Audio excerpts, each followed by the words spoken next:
Hi,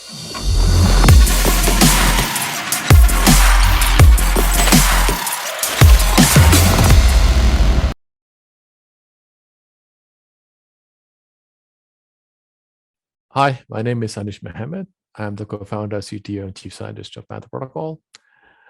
I have 1 degree in medicine, 2 degrees in mathematics. I've been in security for the last 2 decades, give or take. I've been in blockchain for almost a decade. I was an early advisor to Ripple. I also happen to be one of the team members for the Ethereum Swarm. So if you're unlucky enough and get bored and you find Ethereum orange paper, you'll find my name in the front of it. I've also been involved in design or design verification of probably around 18 protocols. I have a lot of interest in privacy. I spend a lot of time working on zero knowledge proof systems. I'm going to talk a bit about DeFi and privacy. So I'll start with the most relevant bit that's actually happening in the news cycle. So we have Ukraine. Russia has invaded Ukraine, and that implies there's a bunch of sanctions. So what does this translate to? So in the world of fintech, if you have a bank account, you won't be, if you're a Russian citizen, if you have a bank account, you won't be able to access it.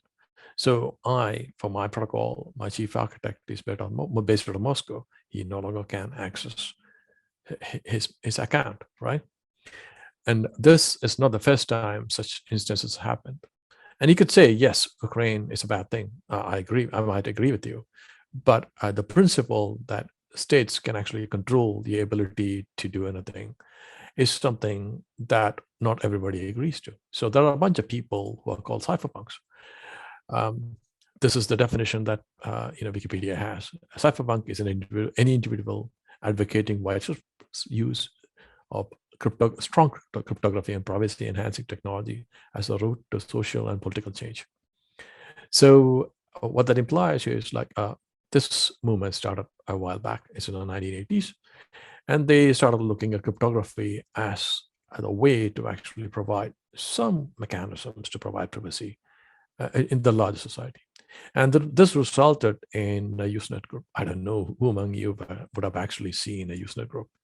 So this goes back to a very long time ago. So the most interesting of them is one called Cryptography. And the reason it became very famous or infamous is one is the incident of PGP. It's pretty good privacy. So somebody published the code because then again, I don't know if anyone of you remember this regulation in the US called Wassenaar Agreement. So just like exporting weapons, exporting cryptography at one point in time was considered a crime. So PGP, pretty good privacy. And I'm pretty sure a lot of you have seen GPG, which is the open source version of PGP, was exported, and some of the code was actually put on the Cryptography. And then there was Bruce Schneier, and the source code for the book, the book Applied Cryptography, actually was released on this Cryptography user group. And there is one other very important and very interesting mailing list that has been there, which actually led to the creation of what we know now as DeFi and what we know now as cryptocurrencies. That's a cryptography mailing list. So this is how it looks like. Nothing pathbreaking. A bunch of people that's been there. It's been there for a while. I think it's like early 2000s. I mean, 2000, I think. Late 90s, early 2000 is when they started out. It still has an archive. You can go and look at the archives. So in October 2008, some person called Satoshi published a paper. And this is the paper. And the title of the paper was Bitcoin, a peer-to-peer electronic cash system. And this is when the world of finance as we know it changed forever. So now it led to the creation of Ethereum. Then that led to the creation of what we know as DeFi. So in DeFi, literally, there are a bunch of differences, but the most important one is the fact that the amount of trust and the amount of bureaucracy that's there is the least. So if you look at CeFi actually has a reasonable amount of bureaucracy. When I say bureaucracy, it means you actually have to provide KYC, you have to fill in forms, you have to do other things. That's what CeFi means, bureaucracy in CeFi means. And also the fact that it's trust-based software. What that means is the software inherently doesn't have trust. So if you use a bank's application, you assume the bank will operate normally. So when you click on a button to get paid, the button implies that you get the money. This is a trust-based software. Whereas in DeFi, you don't have this, and it's called trust minimized software. The DeFi stack. And I've been looking for a very good slide that actually explains the DeFi stack. So the best I could come up with is this one. So you can at least think of 3 layers. The core infrastructure layer, where you have the layer 1. The layer 1 essentially is the blockchain protocol. So mostly DeFi now exists on Ethereum. And then you have the core finance and stability layer. When you say core finance, is like all the financial instruments that you normally see in the CeFi is more or less mapped onto this layer over here. And then on top, you have the consumers and the legacy. So the consumers is like all the users actually interacting with the protocol, with their browsers and other things. Okay. So if you were to think about it, like the core infrastructure layer will have security, composability, interoperability, privacy. If you have privacy, it should be in that layer. And then, and I'm not saying that's the only layer you can actually have it, but I'm saying it'll be easier if you have it there. And then you have other things, that's lending, saving. I mean, pretty much the things that you normally see in a CeFi. So lending and saving, you go to a bank. Liquidity and market making, in any markets you would find the same. Derivatives and synthetics, again, normal thing. Anybody in the traditional market would know this. The thing that is different would be DEXs. DEXs are decentralized exchanges. I have kind of a slide on this, so I'll revisit this in a bit later. Then we have the stablecoin. The stablecoin is a thing that might be of interest to people because if you are in crypto, one of the things you notice is like if you really want to buy a cup of tea, the time you order and the time you get the tea, the price will be different. So you could probably have a tea that's $10, 10 Indian rupees when you order it, and by the time the guy makes a tea and gives it to you, it'll be $12. So you can't have that. You can't actually be buying things in a volatile market like that. So you need to have some instrument that allows you to just buy, tea at $10 or $12. It doesn't matter what it is, but you have to have stability. Then there is insurance. Insurance market, again, is not as big as I would want it to be.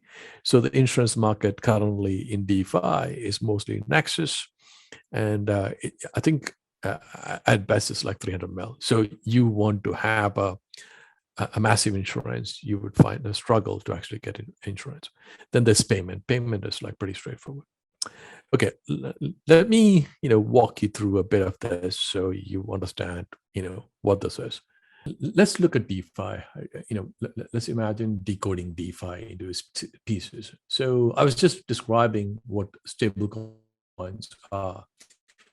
So stablecoin is a case where you want some amount of stability in a very volatile environment.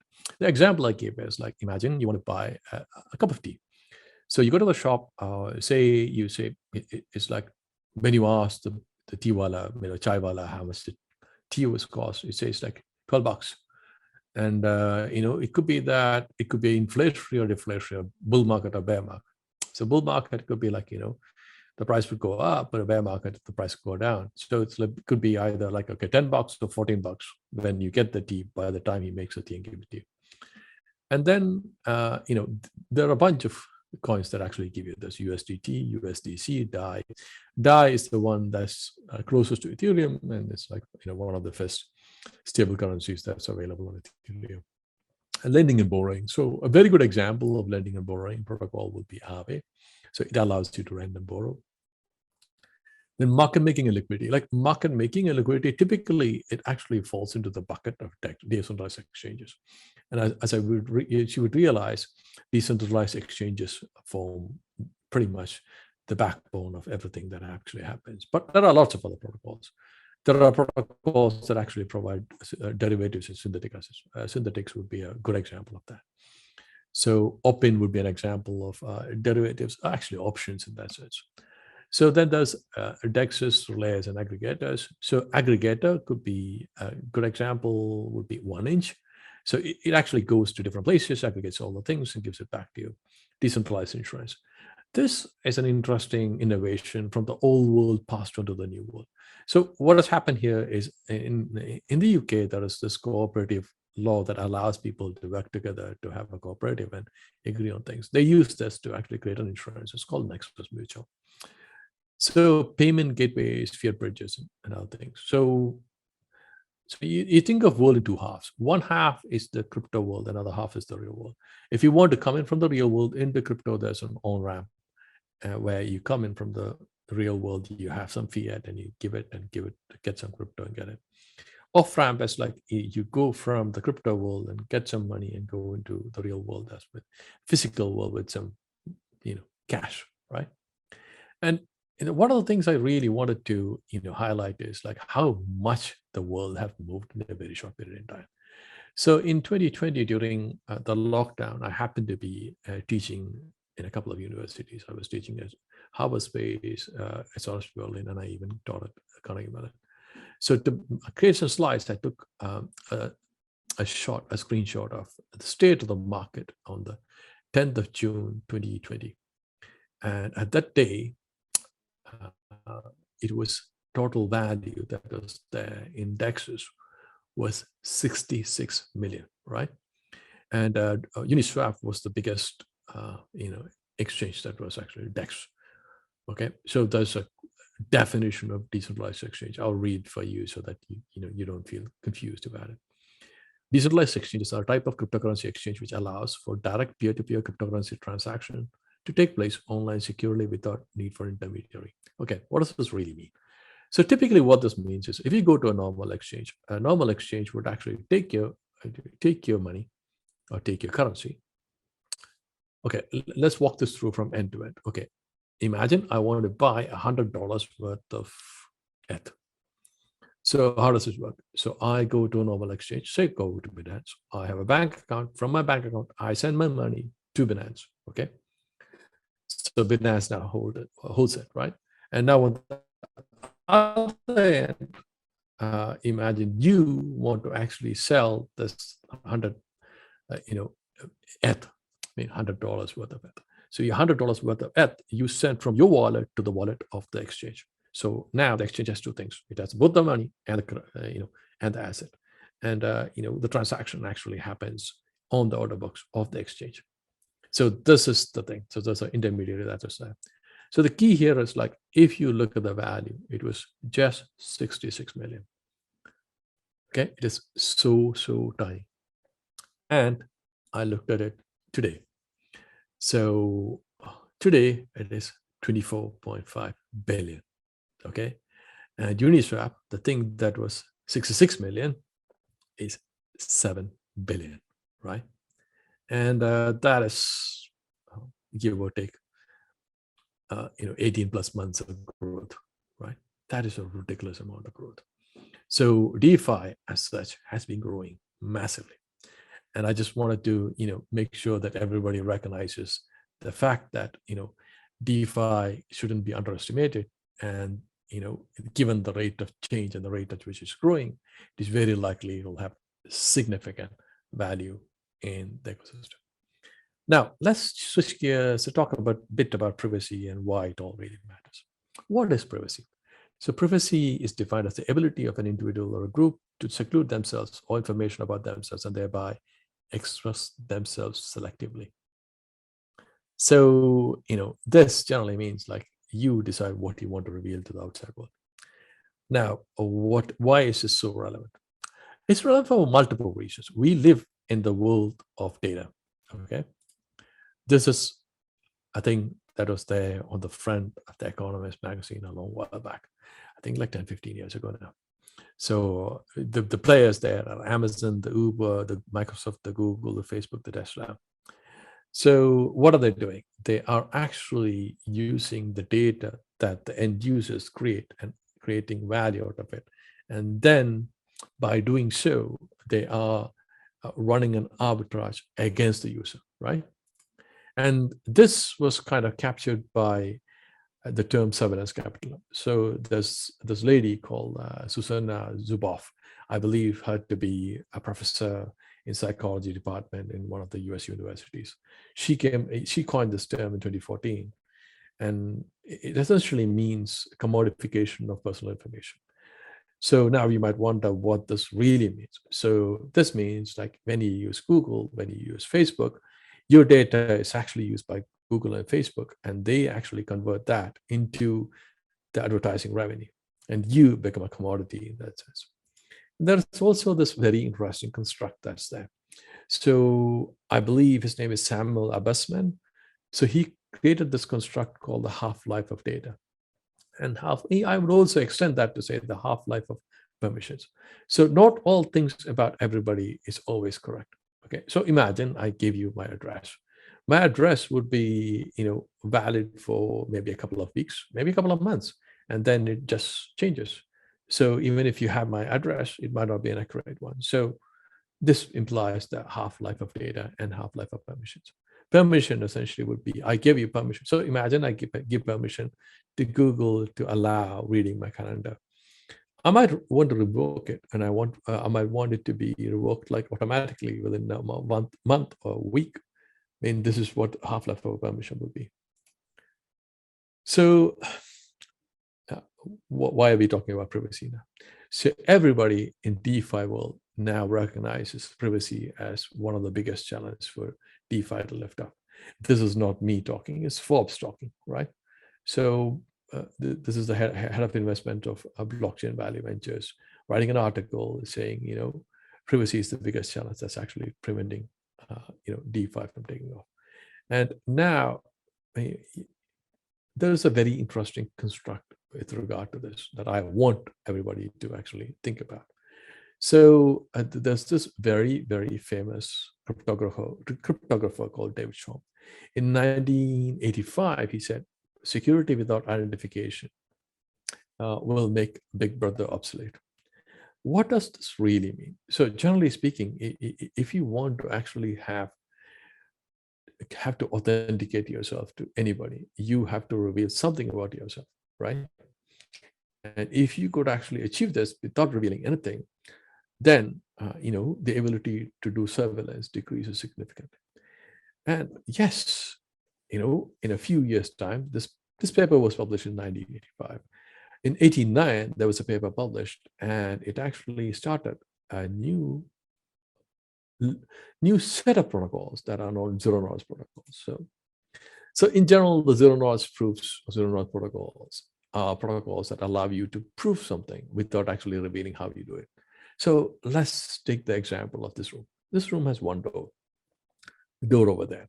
And if I were to make a claim that I have the ability to escape from this room without using the door, so I would probably ask one of you to actually be the verifier for me. So what that means is you turn up, I am the prover, you are the verifier. I prove my claim to you. So you as the verifier would stand outside and close the door behind me once I enter the room. And then you wait outside for me to emerge. If I don't emerge in any point in time, a reasonable amount of time, you assume my claim to you false. But if I emerge with a reasonable amount of time, my claim is true. Now the question here is, why is it called zero knowledge? So the reason it's called zero knowledge is because before and after I run this protocol, the amount of information the person has about me and how I escape remains more or less the same. My claim is I have the ability to escape from this room. And if my claim is true, then I would have escaped from the room and I am outside, but you don't know how I escaped. So that's why this is called a zero knowledge protocol.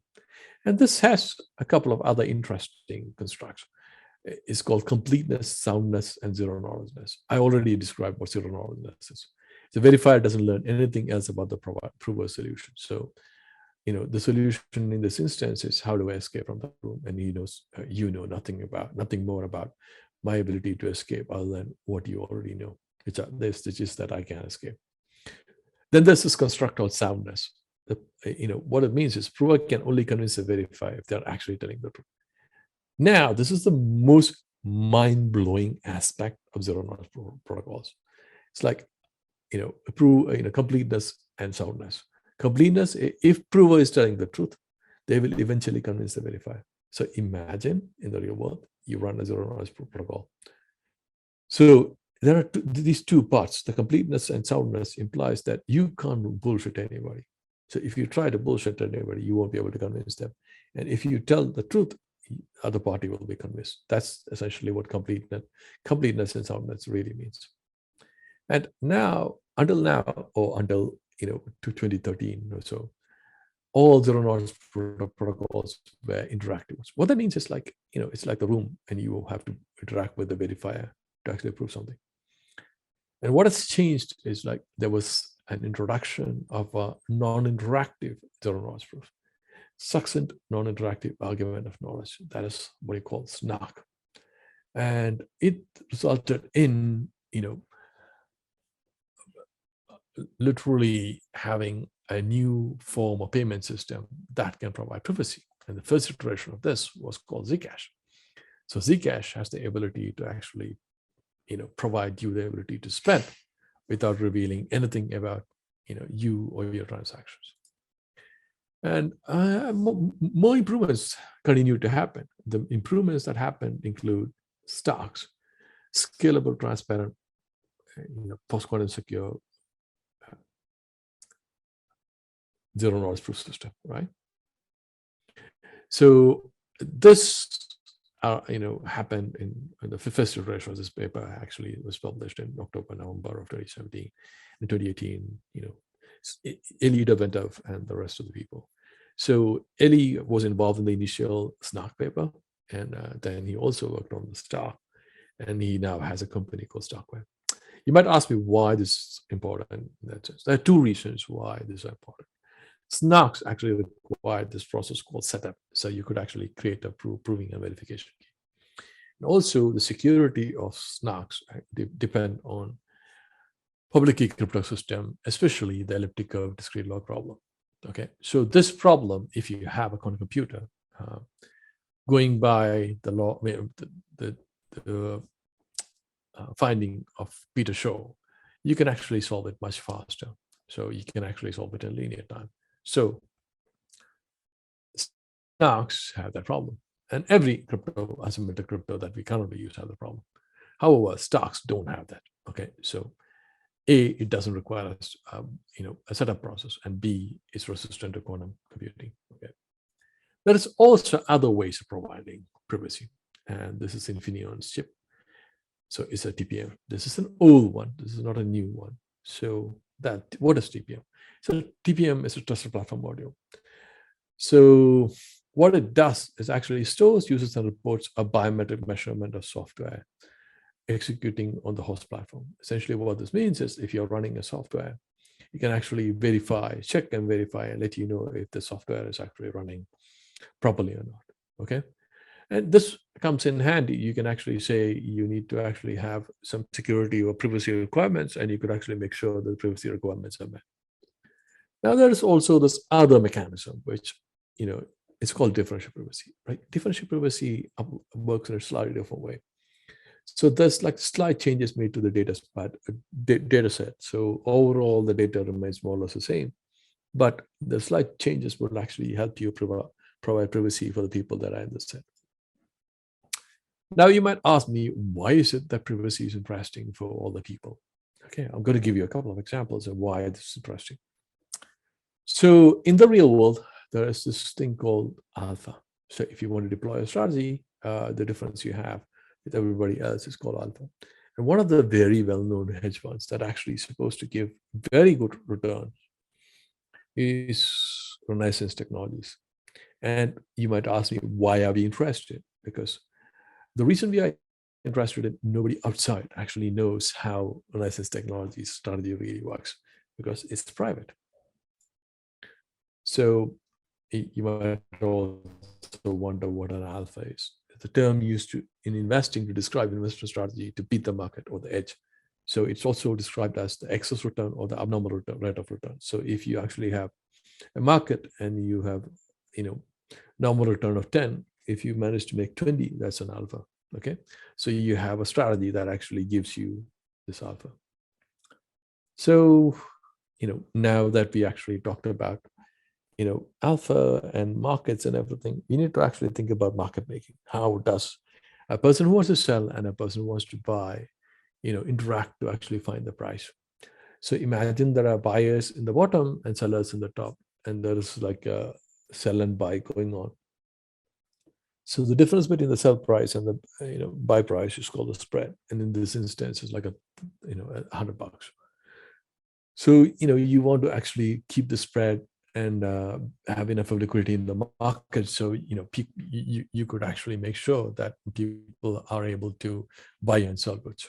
Okay, so for doing market making to actually do what was described previously, you have automated mechanisms, right? So the automated market makers are part and parcel of how DEXs work. And one of the things that actually happen when you do a market making is the possibility of slippage. What does it mean by slippage? Slippage is like you want to sell something, and by the time, imagine you have 10,000 shares you want to sell, and you start selling at like $10. By the time you sell like 2,000 of it, the price drops down. So instead of $10, it becomes 8 or 9 or 6 or 3 or 4. So this is called slippage. Okay.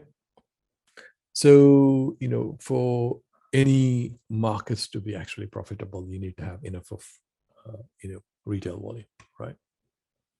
So now I'm going to switch gears and talk a bit about this concept called front running.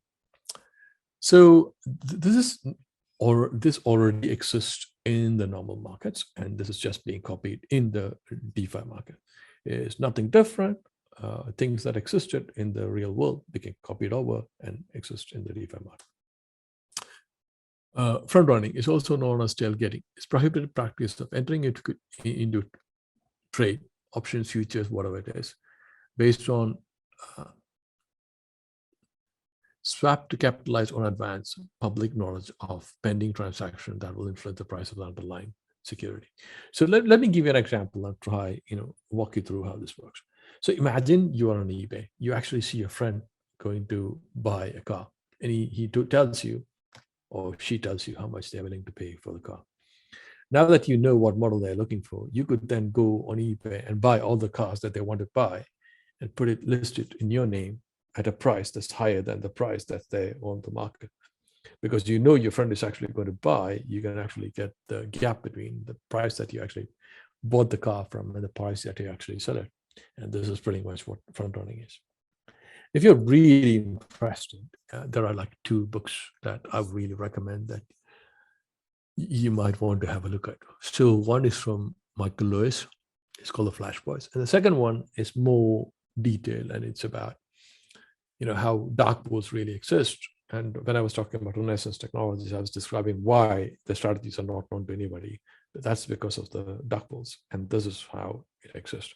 And there was this allegation that exchanges were actually supporting some of this dark pool, people who actually run dark pools and things of that sort. And the book, which was actually written by I forgot the person's name, but it's the title of the name is Dark Pools, Scott Patterson, right? And you would definitely enjoy reading it. And now that we all agree that front running actually happens in the real world, you may be wondering, does it happen in the crypto world? Absolutely, yes.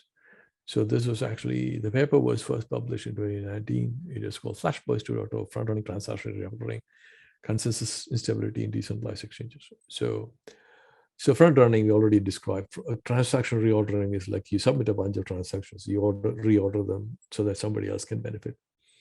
So the consensus instability is like, if you actually have a consensus, how can you actually break the consensus? Or, whatever we agreed up front, you could change. So that's kind of how I describe. So, you might then think, okay, if that's the case, and we got all the different tools, we have, zero knowledge proof systems, we have, trusted platform modules and other things, can we actually really provide privacy? So the truth about that is, you will struggle to actually provide full privacy for anybody at any point in time because of the way that the markets work, constant function market makers work. So you need to look at other ways by which you could provide privacy. Okay, so the other ways to provide privacy is use differential privacy. Okay, so differential privacy is like you have actually I have a slide on this, and this is, so that's kind of, my differential privacy slide is somewhere missing. So the differential privacy slide would actually have described that, if you have a data set and you actually do what you are supposed to do, which is like a perturbation, or that's slight changes to the data set. So if you were to look at the data set in a statistical sense, you still will have the data. It'll look more or less the same. But because of the way that it's been changed, it'll be very hard for people to know exactly who's in the set and who's not in the set. So as I was saying, in a long-winded way, so there is benefit for everybody to actually have privacy. So if you have privacy, you gain multiple ways. Firstly is the fact that you have the ability not to be regulated by random agencies or random people.